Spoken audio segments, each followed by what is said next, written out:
Hi everyone, Haley here from The Foiled Plan. Today I'm going to share with you a simple way to take your mug from this to this, and it's perfect for the beginner Cricut user. So let's get started. With any great crafting project, we're going to need supplies. As a beginner, I recommend choosing a mug with no texture and as little curve to the design of the cup as possible. You'll need a pair of scissors to cut the vinyl and a weeding tool to remove all of the excess vinyl around the design. Grab a scraper, squeegee, or even an old bank card will do the trick. You'll want to use permanent grade adhesive vinyl for this, along with transfer tape. To prep the surface for the application, we'll need rubbing alcohol and a lint-free cloth. I also like to use a measuring tape because it forms with the shape of the mug, which makes it easier to determine size and placement of the design. If you're using a machine that requires a mat to cut the vinyl, you'll want to be using a standard grip cutting mat. Optional supplies include a paper trimmer, brayer, heat tool, and oddly enough, a bottle of glitter, but I'll explain about that later. Oh yeah, we'll also need the cutting machine. So this is the Cricut Explorer Air 2, and I'm using my computer to access the Cricut Design Space software. Once you download Cricut Design Space and log in, you'll want to find My Projects and click the plus button.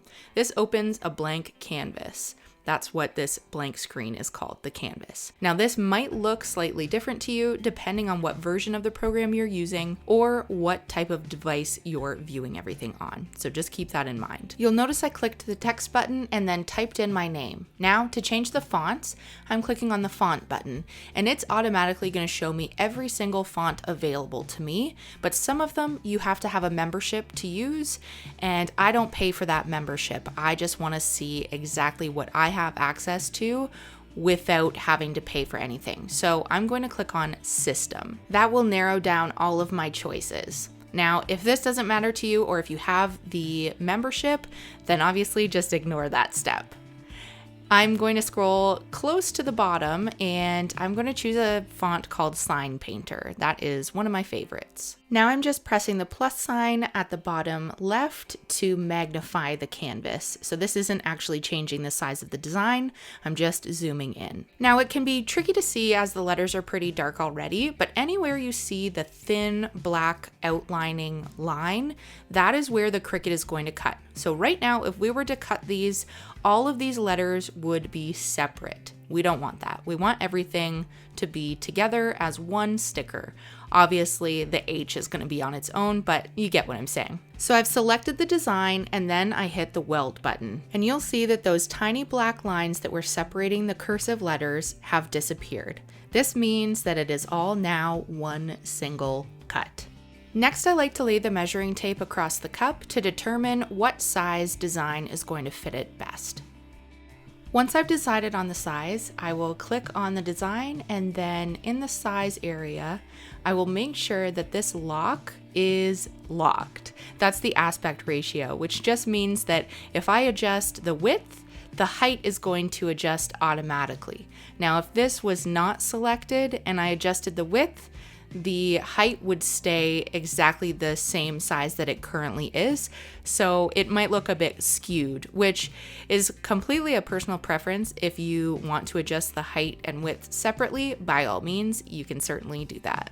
Now that my design is set to the desired size, I'm going to click the Make It button. That will take us to the next page where it will tell you which matte colors you're going to be using. So if you had multiple colors in your design, you would see multiple mattes listed here on the left-hand side. Often throughout the program, helpful tips will pop up. So I'm going to click Got It. And then the matte size that I'm using is a 12 by 12 matte. And I don't need to worry about the mirror setting being turned on because I'm not working with iron-on or HTV. I'm just working with adhesive vinyl.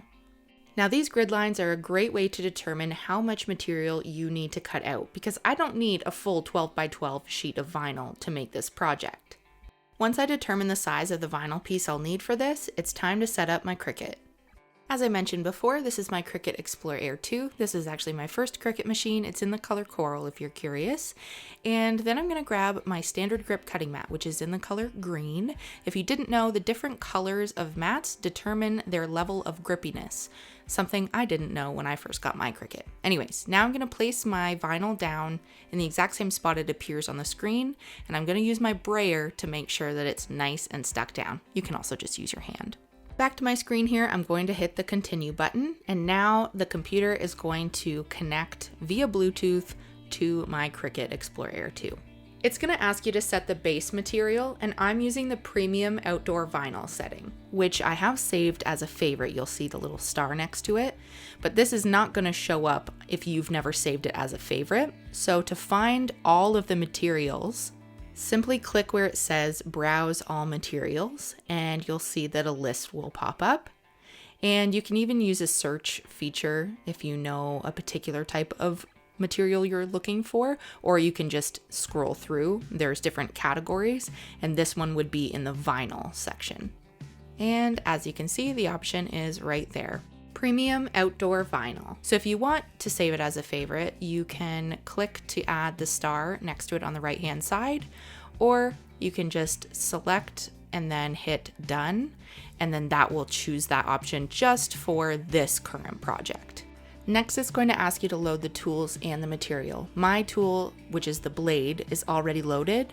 So I'm just going to take that standard grip mat that has the vinyl on it, and I'm going to place it gently between the mat guides, and then press the load and unload button, and it will pull the mat in to the machine. Once the tools and materials have been loaded, the button on your Cricut machine that is actually the Cricut logo will begin to flash. All you have to do is hit that button and it will begin cutting the project. When it's finished cutting, everything will stop and the unload button will begin to flash. Press that to unload the mat, and then as always, we flip the mat over and we peel the mat away from the vinyl so that it doesn't curl. I like to cut away any extra vinyl, and I will include that in my vinyl scraps binder just in case I could use that small piece for another project in the future.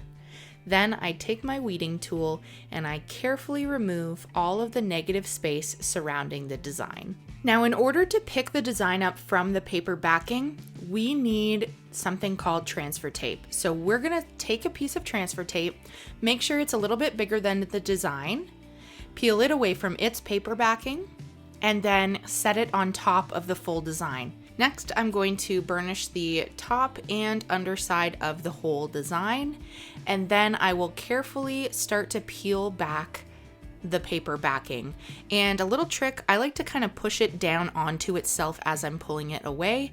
It'll look like it's backwards, but I promise you it's okay. Just set this off to the side. Now we're gonna prep the mug. So I'll spray the surface with rubbing alcohol and then clean it off with my glasses cleaning cloth. Really anything that's lint-free will work. And then I use a glitter bottle to hold the handle of the mug up just so I can get better placement. You certainly can use whatever you want though. Then I'm gonna place the design working from the center outwards. So you can see I placed it down in the middle first, and then I'm just using my hands to kind of smooth out the design. And once I've got it placed down, I'm gonna again use my scraper to burnish the surface. And this might take a little bit of time, so have some patience. And then just like we took the paper backing off of the design initially, we're gonna use that same technique by pushing down on the transfer tape and peeling it back onto itself. If you notice some of the design comes up with the tape, just place it back down and do some more burnishing. Feel free to hit this with a heat gun or blow dryer for a couple seconds after you've finished, and make sure you don't get it wet the first couple days after you've placed the design, just so it has time to cure to the mug. All right, my foiled friends, that is all I have for you today. I hope you enjoyed this tutorial, and if you have any questions, be sure to leave them in the comments section below. If you want to hang out with me in between videos, my social media links are all in the description box as well. I hope you guys have a super awesome day, and that's all I'm gonna say. Bye!